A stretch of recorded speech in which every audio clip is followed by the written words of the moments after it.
Welcome, welcome, and we'll start, of course, with our bracha. Baruch atah Adonai Eloheinu melech haolam asher kitshanu b'mitzvotav v'tzivanu la'asok b'divrei Torah. And Amen. thank you. I am going to share the screen.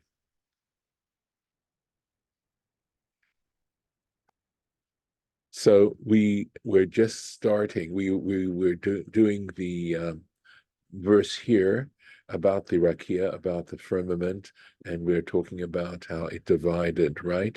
How it divided, and the question in the tractate Chagiga was how much, by how much. Did it separate the upper waters from the lower waters? Amar Rav Acha, Rabbi Acha said, Bar Yaakov, son of Jacob, Kim lo nima, by a hair's breadth, by a hair's breadth. And we were actually just starting um, the Torah Temimah on this. So, ve'ezu min hachachamim amru shiurim acherim bazeh. We got that much done, right? That there were other sages who mentioned other measurements regarding the distance between the upper waters and the lower waters. The kavanat kulam nir'eh, but they all have a similar intention. Sheba'u le ramez etzeh, that when they came to allude to this particular distance, right? And that is the point. Ki basar vadam, that when it comes to mortals, literally flesh and blood, mortals, keshetzarich lahavdil davar mechavero, when he needs to separate one thing from another, mikevan she'efshar lo letzamtem havdalah mechuvenet, because he is not able to precisely make a division, and one that is, absolutely accurate, an absolutely accurate division when he's dividing two things up. Lachen, and for this reason, behechrech, perforce, mavdil yeter mikashiur, that on one of those things, it's going to have a little more to it than the other part. But when they're talking about the distinction of those upper waters from the lower waters, the division was right in the middle, absolutely centered, absolutely centered. Ma she'enochen b'hakadosh baruch hu, but that doesn't apply to God. That is to say, the fact that human beings aren't able to calculate things on such a level of accuracy, right? Mi she'enochen b'hakadosh baruch hu tzimtzem b'havdalah kol shehu kemlu nima, that when he had to make a distinction, make a division, he could do it the smallest amount, by a hair's breadth. It's an expression, of course. And this is the same kind of intention as that interpretation. The Brachot Daled Aleph in the tractate Brachot, the Talmud, page 4 on the A side of the page.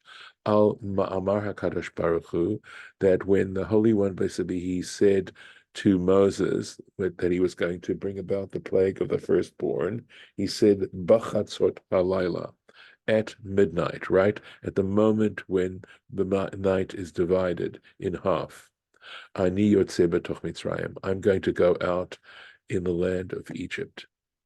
Da Kadosh Baruch Hu, and the point there in Tractate Brachot is that the Holy One, blessed be He, Yodeh Litzamtzim, He knows how to narrow down and lechavein, and to precisely locate et hanukuda, that point, hachotze et halayla, which divides the night.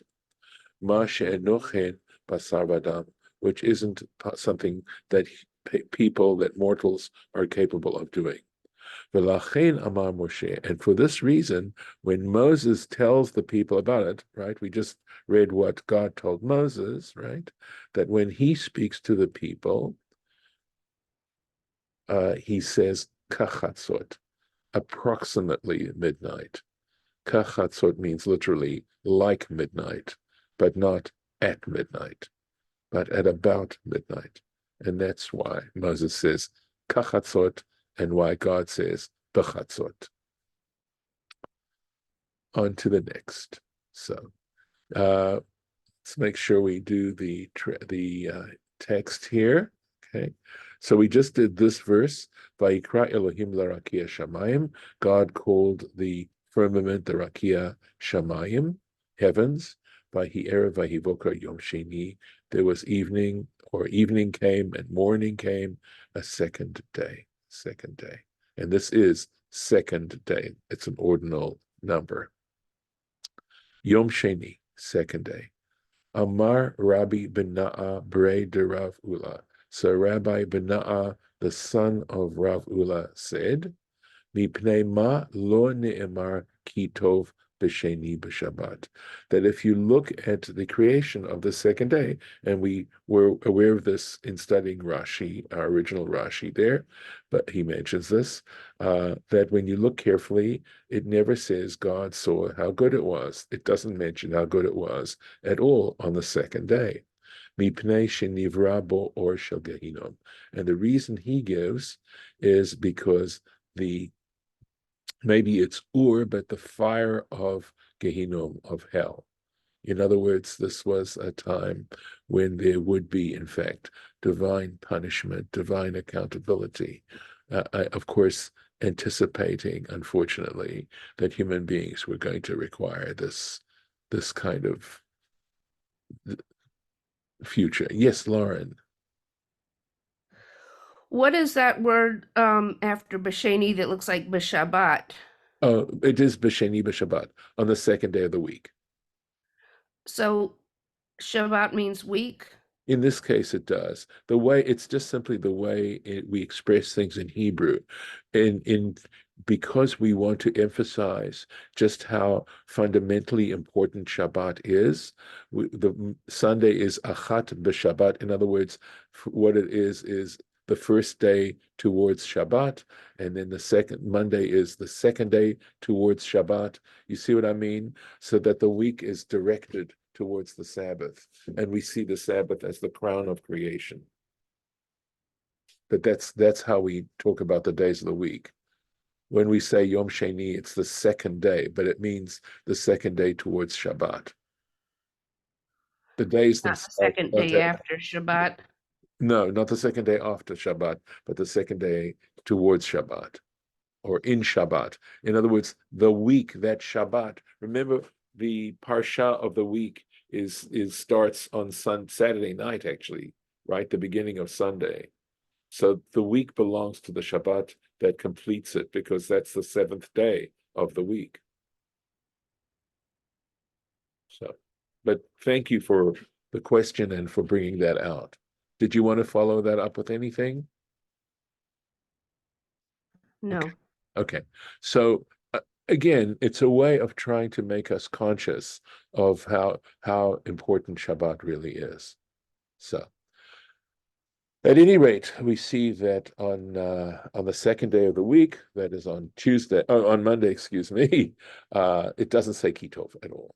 All right. So, and here he goes with this, the Baruch Halevi Epstein.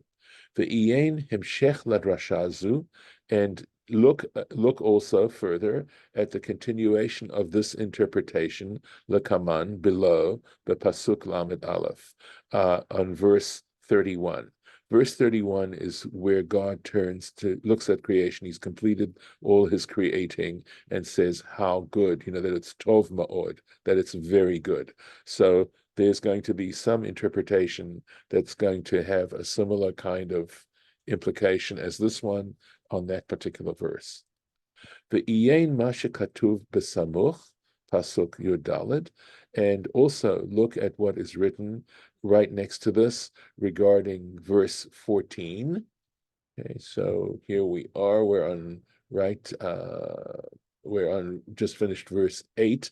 So verse 14 is going to be something to be said here.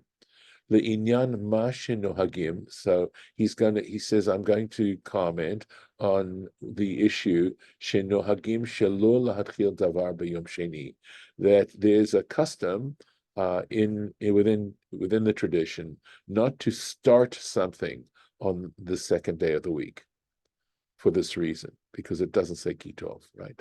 But he'll say more when it comes to that particular verse. Uma shekatav Rashi kan, and what Rashi wrote here, bepasuk zayin, regarding verse 7, Delachen lo ne'emar bo kitov, that the reason that it doesn't say kitov on the second day, mipnei shelo nigmara bo melechet hamayim, because the work that needed to be done regarding the waters wasn't completed on the second day. It had to wait until the third day to be completed. And Rashi points out that v'chol davar shalon nigmar, that anything that is still incomplete, v'nitkan, and established, right, or perfected, eino nikra tov. You can't call it good. You really can't. It's like a work in progress, and you cannot say whether a work in progress is really tov. Tov also has a sense, I guess, of being perfect, right, of completeness. Hine levad shehasvara atzma, that this, he says, and indeed, besides that, logic itself would have us understand it this way. That simply by a process of that, logically, if something isn't complete, you can't call it good or bad. Yesh lomar. So he says, so besides this particular explanation, Yesh lomar od, you could say also, de merumaz bidrashat chazal. So he says, on the one hand, it's also logical, but there's also a further interpretation of our sages that's alluded to in what our sages said. Besota Yud Bet Aleph, in the tractate Sota on page 12a, Baha Dichtiv, in what is written by Moshe regarding Moses, because regarding Moses, there's a verse that says, Vatera Oto, this is, I believe, Pharaoh's daughter, who was looking at the basket that in which Moses was. She saw him, ki tovhu, that he was tov. And what does that mean? Melamed, the rabbis interpret, Melamed shenolad mahu, that he was born already circumcised. That's the point of saying that she saw how good he was, meaning he, and you'll see, he was complete. And this can be understood by what is stated in the tractate Nidarim. It deals with vows, page 31b. He's giving you the reference. That Kolzman Shelo Nimal Avraham, that as long as Abraham was not circumcised, no likra shalem, he could not be called whole. V'hainu tama, and this is the reason, shelo nigmara od shleimut kinyan gufo, because at that particular point before he was circumcised, the kinyan gufo, so kinyan usually means acquisition, but I guess, we could try and translate it a little bit differently, perhaps the formation of his body, or his body before he was circumcised hadn't completed its creation. But kinyan doesn't mean creation. It has more to do with, as I said, acquisition. So if we can understand it in that sense, that he hadn't acquired his body yet. So, I mean, we know that in the process of life where there's growth, etc., it represents here a completion. The imkain, and if this is the case, the Moshe regarding Moses, diktiv betoldato kitovhu, where it's written regarding his birth, right? Tovhu, he was tov. Shmamina, we can infer shelo haya chaser davar, that he was not, sorry, we can derive the fact that he was not missing anything, any part of his body, leshleimut hakinyan baguf, that when it came to acquiring his full physical form. The im lo hachi, because were this not the case, lo yunach lashon tov, it wouldn't make sense to use this expression of good. V'hainu shenolad mahul. So we have to say, in that case, he was in fact born already circumcised.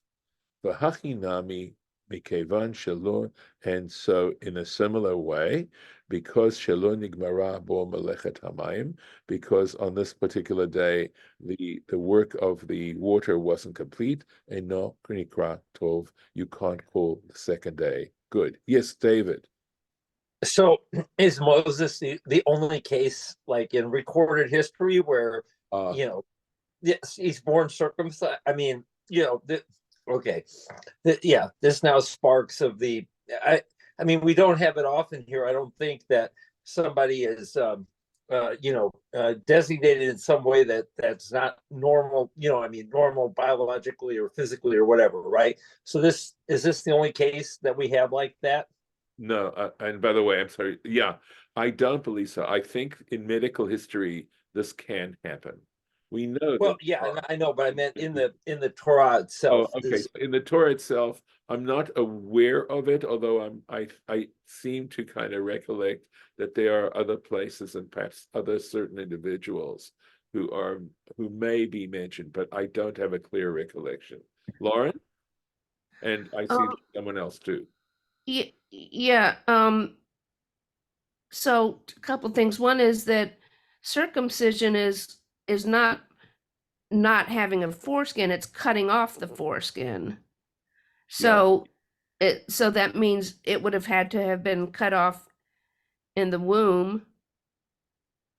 And I'm not sure how that could happen, but it's also, I'm trying to get around the irony of saying someone is completed by the removal of something on his body. Right. Well, we know that, for example, I guess if you're born with 6 fingers, you might not want to have that sixth finger, or maybe too many, wisdom teeth get removed as well. I know. It is possible that removing something also is an act of perfecting it. Incidentally, while the word circumcised has the connotation that you mentioned, the word mahul doesn't necessarily mean that. So we have, mahul means without a foreskin. It doesn't necessarily mean the foreskin's cut off. So that in the womb, it could be that the fetus is created without a foreskin. Gotcha. That makes sense. Thank you. Somebody else had their hand up. I'm sorry, I didn't see who it was. No, just the two of us. Okay, all right. Also, I'm now questioning myself whether it was Pharaoh's daughter or whether it was Yocheved who saw that Moses was Tov. And I'd have to go back and check. Now I'm questioning myself if I gave you a correct reference regarding that. So I need to check that and make sure that, because it could have been Yocheved who saw that. So, because I know that when it came to Pharaoh's daughter, I think the point there is that she saw he was a Hebrew baby. So I'd have to go back, and I'm not going to take your time now to do that. On to the next point. Yom Sheni, right? Second comment on Yom Sheni, second day. Sheni livriat olam. What it means here, and this is going to be a little bit confusing, but I think that Baruch Halevi Epstein explains it very nicely. So he says the second day of the creation of the world, right? Aval lo sheni b'shavua. It doesn't mean the second day of the week. That when it says Yom Sheni here, and it says a second day, it simply means a second day in the process of creation, of the world's creation. That doesn't mean Monday. Shalom matzinu cheshbon l'shavua min haTorah, because we don't see calculations according to the day of the week in the Torah. In other words, yes, and we're going to see this in the commentary, that it does talk about what day of the month this happened, but the Torah doesn't say this happened on on the third day of the week or whatever. It doesn't refer to it that Doesn't refer to dates in that particular way. And that's the point that's being made here. So And that and Yom Shemi doesn't mean Monday. well, Shabbat hadn't been created yet either. Well, no, but the fact that it's called Yom Sheni and a second day might be implying, and obviously you don't go to Yom Shmini, and we don't go to an eighth day and a ninth day. It stops at Shabbat. So I think, in Lachadodi we say, Sof, that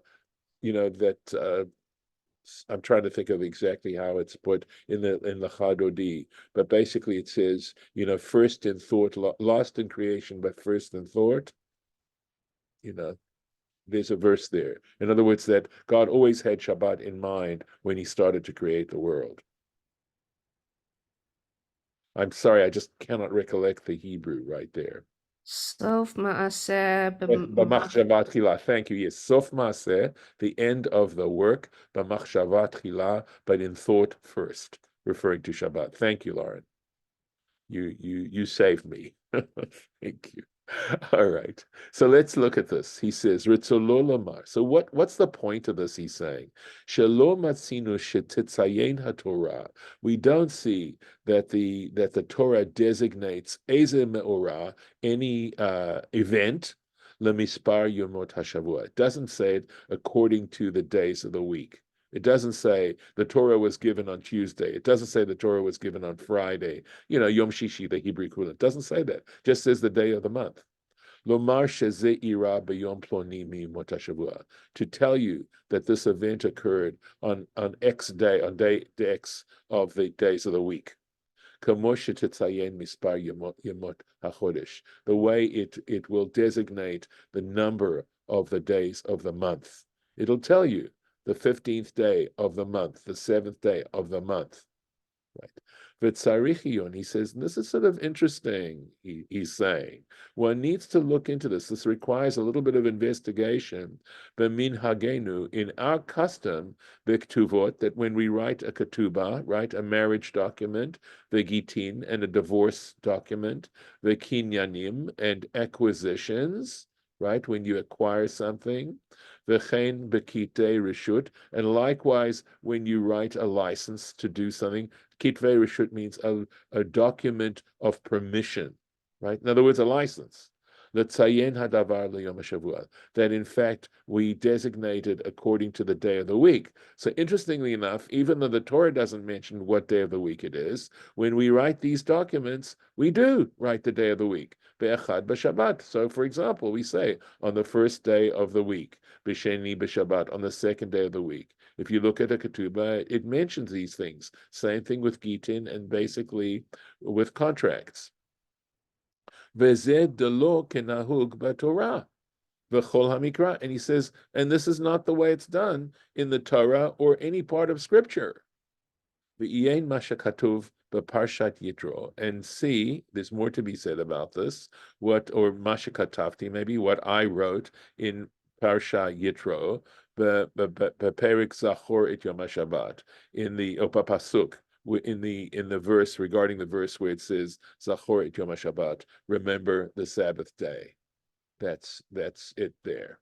All right. We'll take a little bit more. So going on to the next verse. So Vayom Elohim yikavu hamayim mitachat shamayim. So the Lord's God said, "Let the waters be gathered mitachat hashamayim, from underneath the heavens." So we're now talking about the waters below the heavens. El makom echad, to one place. V'tera'eh hayabasha, and let the dry land be seen. Vahichen, and so it was. So it was. So. Yikavu hamayim, let the waters be gathered. Tanya. So we have an early source, right, of Mishnaic at the time of the Mishnah, before the year 200. Anshe, here we go. We had something very similar to this. Anshe Mishmar, you may recollect, right? The people of the watch, and we explained back then what we meant by Anshe Mishmar. Hayu mitanin b'chol yom. Again, it's very similar, right? They would fast every day. We know it wasn't every day, right? Bashlishi. So on the second day, they fasted for one thing, and now we know on the third day, hayu mitanin al yotzei drachim, they would fast regarding people who were going out, wayfarers, okay? So the second day, because it had to do with the waters, it would be seafarers. And on this day, it has to do with people who are traveling on land, al shem she'nei marbo, because it said concerning this day, Yikavu hamayim mitachat hashamayim begomer. It says, let the waters be gathered from underneath the heavens and let the dry land appear. And because the dry land was appearing at this point, that's why they would fast, to make sure that people who were going on land journeys would be able to journey safely. And we can get through this very easily because it says, Inyan drasha zu. He says the point of this particular interpretation, nitpa'er la'el b'pasuk vav, he says it's explained above in verse 6, ot lamed zayin, and he means, number 37. He's referring to this number here. So footnote 37. Ye'uyan sham, check it out there, b'tzaref lekan, and simply apply it here as well. And so we will stop with that, and God willing, we will have another day to take a look at this tomorrow. So I'll just put this here. I'll stop the share. And any comments? Otherwise, I will then stop the recording.